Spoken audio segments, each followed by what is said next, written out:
জয় গুরু। ইষ্টপ্রাণ দাদা ও মায়েরা, আজ ইষ্ট প্রসঙ্গে পরম পূজ্যপাদ শ্রী শ্রী আচার্যদেবের এই অমৃতময় কথাগুলি জেনে নেব। 10টিরও অধিক বিষয়ে তিনি বলে দিয়েছেন। ভিডিওটি লাইক করে প্রচুর শেয়ার করবেন যাতে তথ্যগুলি সবাই জানতে পারেন, জানা না থাকলে। এবারে জেনে নেব বিস্তারিত। পরম পূজ্যপাদ শ্রী শ্রী আচার্যদেবের শক্তি সংকলন। তুমি একটা বিল্ডিং বানাতে পারো, কিন্তু সেটা মন্দির হবে না।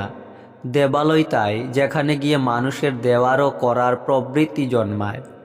আমি ঠাকুরের মানুষ যখন, তখন কোনো অবস্থাতেই লজিক ভুলব কেন? তোমায় সুন্দর করে সাজিয়ে পুজো করব, এটা যক্ষ প্রবৃত্তি।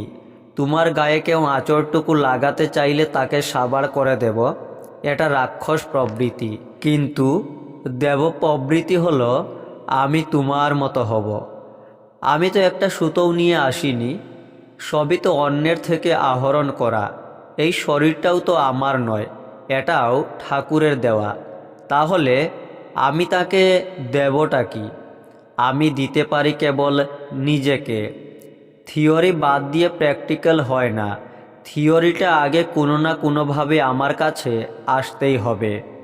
আমার কাছে অনেক প্রবীণ গুরু ভাই আসেন, গর্বের সাথে বলেন আমার ছেলে ডাক্তারি পড়ছে। আমি মনে মনে বলি, তাতে আমার কাজ কলা।